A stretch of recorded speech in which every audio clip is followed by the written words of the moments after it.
தென் சென்னை எடுத்துக்கங்க. தென் சென்னையுடைய எம்பி யாருன்னு பாருங்க. தென் சென்னையினுடைய எம்பி யாருன்னு பாருங்க.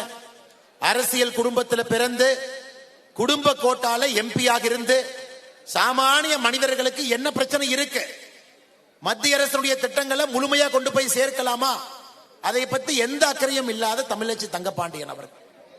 அவருடைய சகோதரர் தமிழகத்தினுடைய நிதி அமைச்சரா இருக்கிறாங்க. அவர் சொந்த சகோதரர். அவங்க அப்பா இதற்கு முன்பு அரசியல்ல தங்கபாண்டியன் அவர்கள் எம்எல்ஏ அமைச்சரா அவங்க இருந்தாங்க. இவங்க தென் சென்னை எம்பி. மத்திய சென்னை உங்க கேட்கவே வேண்டாம், தயாநிதி மாறன் அவர்கள் எம்பியா இருக்கிறாங்க. முரசொலி மாறன் அவருடைய பையன்.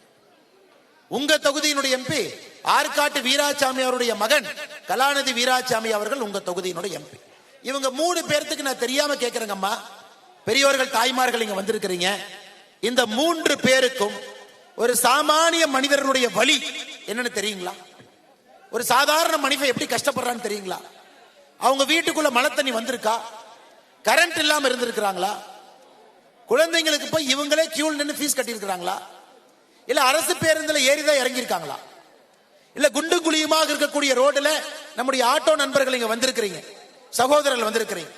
தினமும் 100 கிலோமீட்டர் 150 கிலோமீட்டர் முதுகு வலி வலிக்க இந்த குண்டும் குழியும் இருக்கக்கூடிய ரோட்ல வளைஞ்சு வளைஞ்சு ஆட்டோ ஓட்டிட்டு இருக்கீங்க. அந்த வழி தெரியுமா? சாமானிய மனிதர்களுடைய எந்த வழியும் தெரியாதவர்கள் இன்னைக்கு இந்த பெரிய மாநகரம், உலகத்தினுடைய முக்கியமான மாநகரம், நம்முடைய போற்றுதலுக்குரிய சென்னை மாநகரத்தினுடைய 3 தொகுதிகளாக இருக்கக்கூடிய பாராளுமன்ற உறுப்பினர்களுக்கு எந்த அக்கறையும் இல்லாம இருக்காங்க ஐயா. இந்த முறை மாத்தணும், இந்த முறை மாத்தணும்.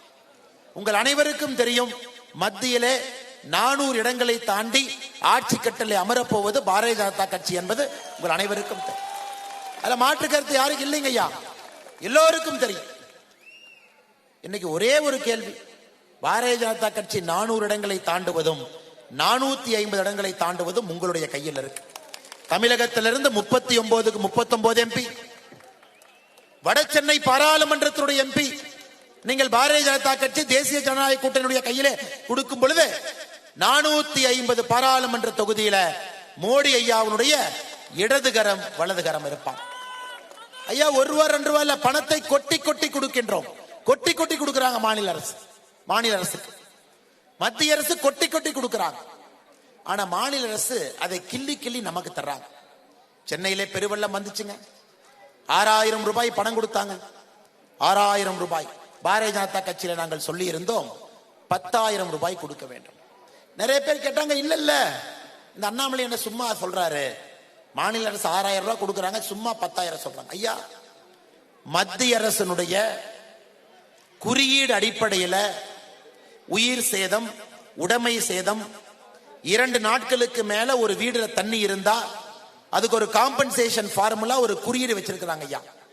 அதையெல்லாம் கணக்கு போட்டு பார்த்தா 10,500 ரூபாய் கொடுக்கப்பட்டிருக்க வேண்டும்.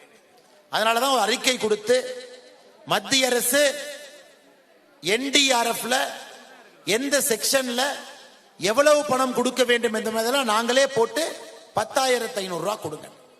உங்களுக்கு தெரியும், உங்களுக்கு வந்திருக்கக்கூடிய இந்த 6,000 ரூபாய் பணமும் கூட 75% மத்திய அரசினுடைய பணமும் 25% மாநில அரசினுடைய பணமும் தான் உங்க கைக்கு வந்திருக்கக்கூடிய 6,000.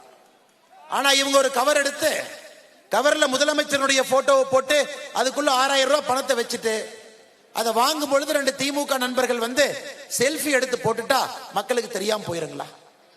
உங்களுக்கு வந்திருக்கக்கூடிய இழப்பீடு தொகை 6,000 ரூபாயை முதல்ல கம்மி, அது 10,500 ரூபாய் வந்திருக்க வேண்டும்.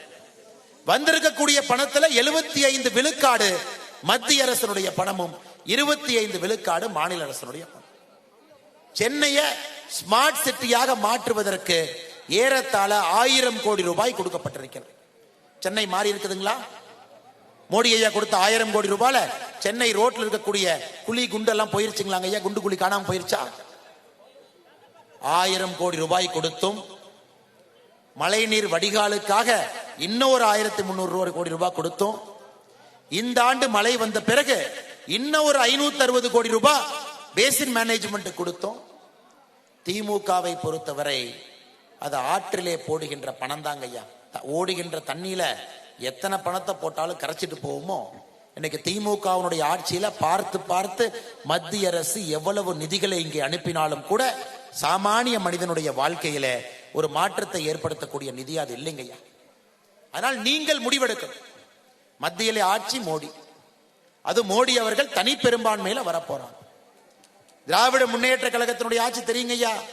2022 ஆகஸ்ட்ல இந்தியா டுடே பத்திரிகையில ஒரு முதலமைச்சருடைய செயல்பாடை பத்தி ஒரு கட்டுரை போட்டிருந்தாங்க. முதலமைச்சர் பாத்தீங்கன்னா அந்த பத்திரிகையை தூக்கிட்டு ஒரு வாரம் சுத்திட்டு இருந்தார். இந்தியனுடைய பத்திரிகையில பாருங்க, 61% தமிழக மக்கள் நான் நன்றாக ஆட்சி செய்திருக்கின்றேன் என்று சொல்றாங்கன்னு அந்த ஒரு பத்திரிகையை தூக்கிட்டு சுத்திட்டு இருந்தார். 61% தமிழ் மக்கள் 2022 ஆகஸ்ட்ல நான் நன்றாக செயல்படுகின்றேன் என்று சொல்லுகின்றார். இதற்கு முன்பு போன வாரம் வந்த இந்தியனுடைய அதே பத்திரிகை 2 ஆண்டு கழித்து தமிழக மக்களுடைய கருத்து கணிப்புல இன்னைக்கு அது 36% மாறியிருக்கு. இப்ப அந்த பத்திரிகையும் தூக்குறது கிடையாது, அதை பத்தி பேசுறதும் கிடையாது. எந்த அளவுக்கு நம்முடைய முதலமைச்சர் அவர்கள் மீது தமிழகத்திலே அதிருப்தி இருக்குன்னு நீங்க பாருங்க ஐயா. 2 ஆண்டுகள்ல மக்களுடைய ஆதரவு 61 விழுக்காடுல இருந்து இன்னைக்கு 31 விழுக்காடுல அதே இந்தியா டுடே பத்திரிகையில அதே தமிழகத்தில் எடுக்கப்பட்ட ஆய்வின்படி இன்னைக்கு மாறி இருக்கு. ஆனா இன்னைக்கு திமுக காரங்க யாருமே இந்த புராணத்தை பத்தி பேசுறது இல்லை. சகோதர சகோதரிகளே, தமிழ்நாடு முழுவதும் இந்த ஆட்சியின் மீது வெறுப்பு, இந்த ஆட்சி தவறு செய்கின்றார்கள் என்பதை மக்கள் தெளிவாக புரிந்திருக்கின்றார். இந்த ஆட்சி ஒரே ஒரு குடும்பத்துக்காக மட்டும்தான் இருக்கு. குளத்தூருடைய எம்எல்ஏ யாருங்கம்மா? ஸ்டாலின் ஐயா இல்ல. இந்த பெரிய பெரிய நிறுவனங்கள்லாம் பாத்தீங்கன்னா அவங்க வேலையை அவுட் சோர்ஸ் பண்ணிடுவாங்க. பார்த்திருக்கீங்களா? கம்பெனி அமெரிக்காவில் இருக்கும், ஆனா அந்த வேலையை பெங்களூரு, ஹைதராபாத், சென்னையில் நாம செய்வோம். இந்த தொகுதியினுடைய MLA out source MLA Sekar Babu ஒரு பேர். அவர் அவுட் சோர்ஸ் பண்ணியாச்சு. Outsourcing. உங்களுக்கு எம்எல்ஏ எல்லாம் இருக்கிறாங்க, தயவு செஞ்சு நீங்க நினைக்கிறாதீங்க. Sekar Babu outsourcing, BPO, business process outsourcing, BPO போல அவுட் சோர்சிங் எம்எல்ஏ இன்னைக்கு குளத்தூருக்கு இருக்காங்க. ஸ்டாலின் எப்ப வருவாங்க? அந்த ஜீப் எடுத்துட்டு வருவாங்க. மழை வந்துச்சுன்னா அந்த சிவப்பு கருப்பு ஜீப் எடுத்துட்டு அந்த வண்டி 2 நாள் கழிச்சு வரும். எப்படி மக்களை பார்ப்பாங்க? இந்த பக்கம் 3 பேர் தொத்திக்கிட்டு இருக்காங்க, இந்த பக்கம் 3 பேர் தொத்திட்டு இருக்காங்க, முன்னாடி 2 பேர் தொத்திட்டு இருக்காங்க, பின்னாடி 2 பேர் தொத்திட்டு இருக்காங்க. எப்ப வண்டியை நிறுத்தி உங்கள்கிட்ட எப்ப கேட்க போறாங்க, அண்ணே நல்லா இருக்கீங்களா, எப்படி இருக்கிறீங்க, திட்டங்கள்லாம் வந்து சேருதா, தொகுதி எப்படி இருக்கு? அவர்கள் பேசுவதற்கு கூட சுத்தி இருக்கிறவங்க விட போறது கிடையாது. இந்த பக்கம் தொத்திக்கிட்டு இருக்காங்க, அந்த பக்கம் தொத்திக்கிட்டு இருக்காங்க. Out source MLA Sekar Babu அவர்கள் எப்படி குளத்தூர் முன்னேற பாருங்க. இந்தியா முழுவதும் முதலமைச்சருடைய தொகுதியை போய் பாருங்க எப்படி இருக்கு. தமிழகத்தில் முதலமைச்சருடைய தொகுதி எப்படி இருக்குன்னு பாருங்க. மழை வெள்ளத்துல எந்த அளவுக்கு கஷ்டத்திலே குளத்தூருடைய மக்கள் இருந்தாங்க, குறிப்பாக இந்த வட சென்னை பகுதியினுடைய மக்கள் இருந்தாங்கன்னு ஒரு நிமிஷம் நீங்க பாருங்க. அதனால் நீங்கள் மறந்து விடக்கூடாது.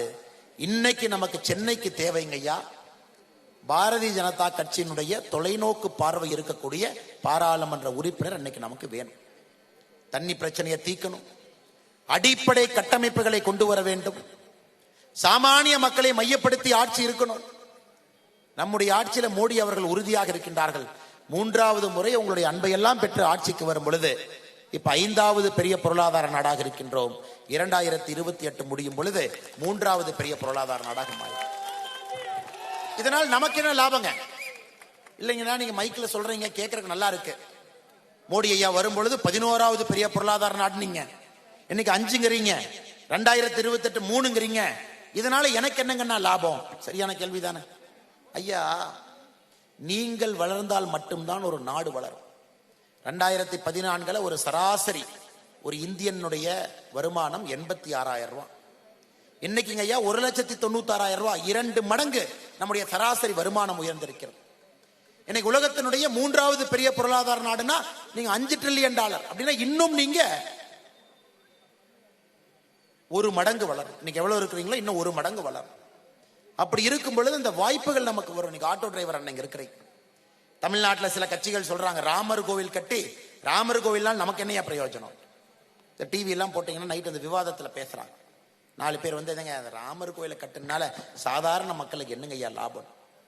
நான் சொல்றேங்கம்மா, நீங்க கேளுங்க. உலகத்துல ஒரு கோவிலுக்கு, மசூதிக்கு, சர்ச்சுக்கு எல்லா மக்களும் போறாங்க. இஸ்லாமியர்கள் வந்து மசூதிக்கு போறாங்க, கிறிஸ்தவர்கள் சர்ச்சுக்கு போறாங்க, இந்துக்கள் கோயிலுக்கு போறாங்க, எல்லா மதமும் எல்லா இடத்துக்கும் போறாங்க. இன்னைக்கு சவுதி அரேபியால மெக்காங்கய்யா நம்முடைய இஸ்லாமிய சொந்தங்கள் தன்னுடைய புனித ஹஜ் யாத்திரைக்காக ஒரு ஆண்டுக்கு 2 கோடி பேர் போறாங்க. அதன் மூலமாக சவுதி அரேபியாவுக்கு வரக்கூடிய வருமானம் $12 பில்லியன். அவ்வளவு பணம் வருதுங்க. ஹஜ்ஜுக்கு போறனால, இஸ்லாமிய சொந்தங்கள் போறனால சவுதி அரேபியாவுக்கு வரக்கூடிய வருமானம். கிறிஸ்தவ நண்பர்கள் வேட்டிக்கனுக்கு போறாங்க போப்ப பார்க்க. போன ஆண்டு 80 லட்சம் பேர் போனாங்க ஐயா ஒரே ஆண்டுல. வேட்டிக்கனுக்கு வந்த வருமானம் $315 மில்லியன் அமெரிக்க ரூபாயில சொல்றாங்க. திருப்பதிக்கு 2.5 கோடி பேர் போனாங்க. போன ஆண்டு திருப்பதிக்கு வந்த வருமானம் 1200 கோடி. அடுத்த ஆண்டு ஸ்டேட் பேங்க் ஆஃப் இந்தியா அவங்களுடைய ரிசர்ச் ரிப்போர்ட் சொல்லுதுங்க, அயோத்தியாவுக்கு 5 கோடி பேர் செல்வார். 5 கோடி பேர் 5 கோடி பேர் போறாங்க. பரவாயில்லைங்கன்னா சாமி கும்பிடுறாங்க, அதனால நமக்கு என்ன லாபம்? இந்த 5 கோடி பேர் அயோத்தியாவுக்கு போறனால உத்தரப்பிரதேசத்திற்கு அதன் மூலமாக வரக்கூடிய வருமானம் 4 லட்சம் கோடி. நல்லா யோசிச்சு, தமிழக அரசினுடைய நம்முடைய பட்ஜெட் 3 லட்சம் கோடிங்க. நம்முடைய பட்ஜெட் 3 லட்சம் கோடி.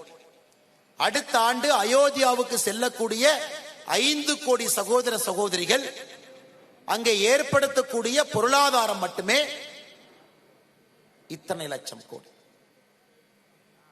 இதுல ஹோட்டல் வச்சிருக்கிறவங்க, ஆட்டோ ஓட்டுற சகோதர சகோதரி, பூ விற்கிற அக்கா, எல்லோரும் சேர்ந்துதான் இந்த 4 லட்சம் கோடி பணம். எல்லோருக்கும் சேர்ந்து பொருளாதாரம் 4 லட்சம் கோடி ரூபாய் அயோத்தியா உருவாக்க போகுது. உத்தரப்பிரதேச அரசுக்கு இதன் மூலமாக வரக்கூடிய அரசுக்கு வரக்கூடிய வருமானம் 25,000 கோடி டாக்ஸ் மூலமா. பாருங்க, ஒரு கோவில். இன்னைக்கு தமிழ்நாட்டில் எத்தனை கோவில் இருக்கு? வேளாங்கண்ணி சர்ச் இருக்கு, எத்தனை இஸ்லாமிய மசூதி இருக்கு, எத்தனை முக்கியமான தர்கா இருக்கு. நாகூர் தர்கால இருந்து எவ்வளவு இருக்குங்க ஐயா? இவங்க இதை எல்லாம் ஒன்னா இணைச்சாவே போதும், சாதாரணமா 3 லட்சம் கோடி ரூபாய் வருமானத்தை கொண்டு வரலாம். ஒரே ஒரு கோயில் உத்தரப்பிரதேசத்துல, அயோத்தியா கோவில், குழந்தை ராமரனுடைய கோவில் 4 லட்சம் கோடி ரூபாய் வருமானத்தை அடுத்த ஆண்டு ஈட்ட போகுது. இவங்க வேலையும் செய்ய மாட்டானுங்க, வேலை செய்யறவங்களே விட மாட்டாங்க. இந்து நண்பர்களுக்கு, இந்துக்களுக்கு பஞ்சபூத ஸ்தலங்கள்ல முக்கியமான ஸ்தலங்கள் இங்க இருக்கு. 1000 ஆண்டுகளுக்கு மேல பழமையான கோவில் தமிழகத்துல மட்டுமே 700க்கும் மேற்பட்ட கோவில் இருக்கு. கிறிஸ்தவ நண்பர்களுக்கு வேளாங்கண்ணியிலிருந்து எத்தனையோ ஆலயங்கள் இருக்கு. இஸ்லாமிய நண்பர்களுக்கு இருக்கு. இன்னைக்கு பாரதிய ஜனதா கட்சி எதற்காக HRNC வேண்டான்னு சொல்றாங்க ஐயா? இவ்வளவு வருமானம் வரக்கூடியத உண்டியல் இருக்கிற 100 ரூபாய் மேல ஆசைப்பட்டு இந்த வருமானத்தை எல்லாம் இழந்து கொண்டிருக்கின்றோம். அந்த உண்டியலை யாரு தூக்கலாங்கிறதான் கண் அங்க இருக்கு ஐயா. இன்னைக்கு உத்தரப்பிரதேசல அயோத்தியா கோவில் நமக்கு வழிகாட்டுகிறது.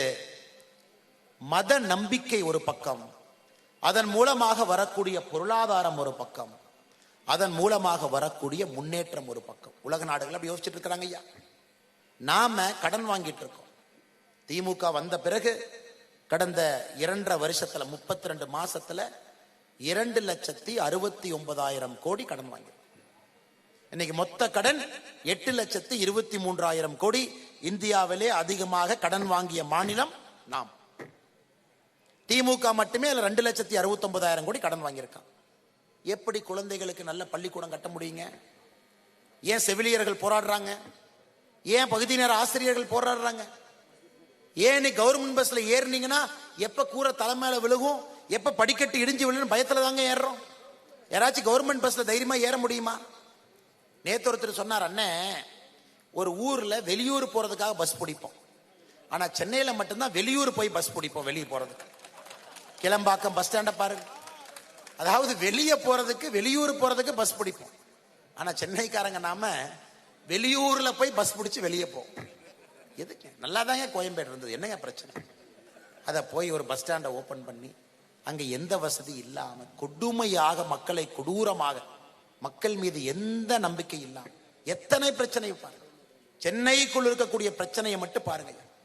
அடிப்படை கட்டமைப்பு, சுகாதாரம். இன்னொன்னு பாருங்க ஐயா, நெஞ்சு எவ்வளவு வலிக்குது பாருங்க. 2020, 21, 22 இந்த ஆண்டுகள்ல ஸ்வச்ச பாரத் தூய்மை பாரதத்துல சென்னைக்கு கொடுக்கப்பட்ட ரேங்க் 44. அப்படின்னா இந்தியாவில் இருக்கக்கூடிய எல்லா நகரத்துல 44வது ரேங்க் நம்ம. இந்த ஆண்டு யாராச்சும் பாத்தீங்களா சென்னைக்கு என்ன ரேங்க் கொடுத்திருக்காங்கன்னு? 199. பாத்தீங்களா? 199. ஏன் 199 கொடுத்திருக்காங்க ஐயா? 45 இருந்து 44 இருந்து ஏன் 199க்கு போனோம்? சென்னையில உற்பத்தியாகக்கூடிய குப்பைகள்ல வெறும் 12% குப்பைகள் மட்டும்தான் அப்புறப்படுத்தப்படுகிறது. 88% குப்பைகள் அப்புறப்படுத்தல. இந்த குப்பையை தூக்கி இங்க வை. அங்க ஒருத்த மால் கட்டுறானா, அவன் மேயரை பார்த்து மினிஸ்டர் சரி கட்டி அந்த குப்பையை தூக்கி அங்க வைப்பான். அங்க ஒருத்தன் பில்டிங் கட்டுறானா அபார்ட்மெண்ட், அந்த குப்பையை தூக்கி அங்க வைப்பான். சென்னையை சுத்தி குப்பை மட்டும் மாறிட்டு இருக்கு. கவனிச்சிங்களாங்க ஐயா? நான் பார்த்துருக்கேன். என்னையா அது, போன மாசம் எங்க குப்பை கிடங்கு இவ்வளவு பெருசு இருந்தது, அதை கிளீன் பண்ணிக்கிட்டு இருப்பாங்க. எனக்கு தெரியும், ஓ யாரோ மால் கட்டுறாங்க, யாரோ பெரிய ஆள் போய் சரி கட்டிட்டார். அப்படியே பக்கத்துல ஒரு 4 தெரு தள்ளி பார்த்தீங்கன்னா அந்த குப்பை மலையும் போல இருக்கக்கூடிய குப்பை 2 தெரு தள்ளி இன்னொரு தெருவுக்கு போயிருக்கும். அதனால் சகோதர சகோதரிகளே, சென்னை நகர்ல இன்னைக்கு வாழுவதற்கு நாம் கஷ்டப்பட்டு கொண்டிருக்கின்றோம். கஷ்டப்பட்டு இருக்கிறோம் ஐயா. குடிக்கிற ஒரு சுத்தமான தண்ணீரை ஒரு அரசுனால கேரண்டி பண்ணி கொடுக்க முடியலைங்க. அமோனியம் லீக்கேஜ் ஒரு பக்கம், இன்னொரு அரசு நிறுவனத்திலிருந்து இன்னொரு லீக்கேஜ் ஒரு பக்கம். ஒரு ஆண்டும் ஆண்டவனை வேண்டி எல்லா ஊரும் என்ன வேண்டிக்குவாங்க? மழை நிறைய குடியான். சென்னை மக்கள் மட்டும்தான் மழை நிறைய பெஞ்சிராதேன்னு வேண்டிக்கும். பாருங்க கொடுமை பாருங்க. மழை நிறைய பெஞ்சா கஷ்டம் நமக்கு. உண்மையாலுமே சென்னை நகரை பாருங்க ஐயா, குளத்தூரை பாருங்க. ரோட்டுக்குள்ள குழி இருக்கா, குழியில ரோடு இருக்கான்னு சந்தேகம் உங்களுக்கு வரலையா? எல்லாத்தையும் சரி பண்ணுங்கம்மா, பெரிய வேலை காத்திருக்கு. ஆட்டோ அண்ணன் வந்து நம்மகிட்ட எவ்வளவு சவாரிக்கு பணம் வாங்குறாங்களோ, வண்டி ஜேசி ரிப்பேருக்கு அதை விட அதிகமா போகும்னு நினைக்கிறேன், அந்த குழியில எல்லாம் வண்டி ஓட்டி. ஆனால் சகோதர சகோதரிகளே, எங்களுடைய அன்பையான வேண்டுகோள், முழுமையாக சென்னை மாநகரை மாற்ற வேண்டிய நேரம் இது. நெட்டை கழட்டுறேன், போல்ட்டை கழட்டுறேன், பெயிண்ட் அடிக்கிறேன், அதெல்லாம் பத்தாது. சென்னை அதெல்லாம் தாண்டி போயிடுச்சு.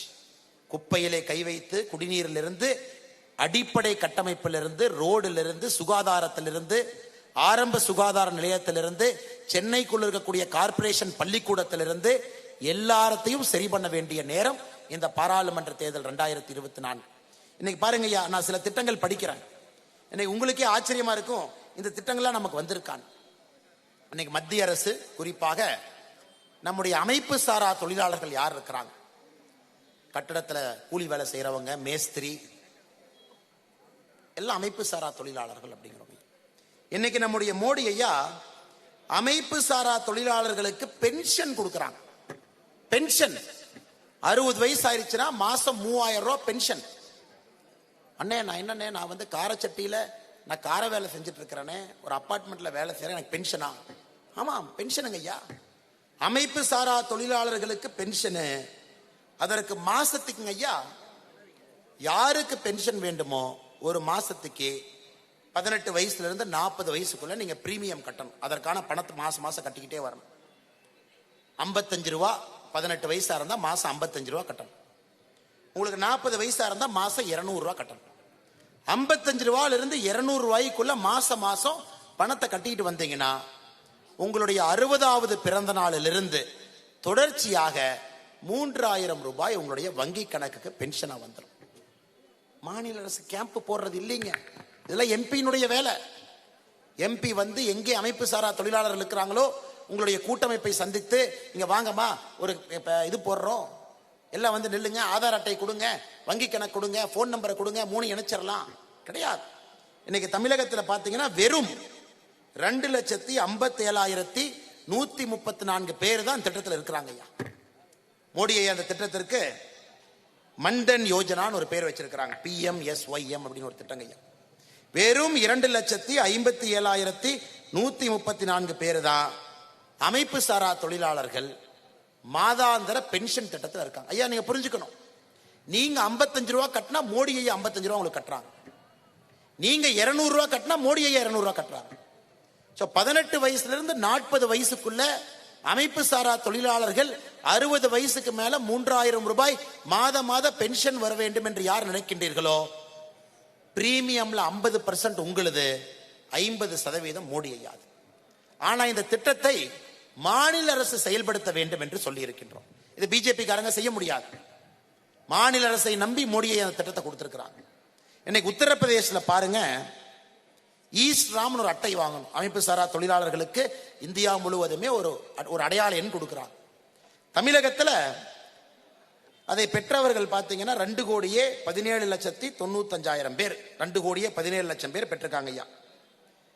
யூபியில பார்த்தீங்கன்னா இதை விட 8 மடங்கு அதிகமாக பெற்றிருக்காங்க. எங்கேயெல்லாம் பாரதிய ஜனதா கட்சி கீழையும் பாரதிய ஜனதா கட்சி மத்தியம்ல இருக்கோ, மத்திய அரசுடைய திட்டத்தை 100% முழுமையா கொண்டு போறாங்க.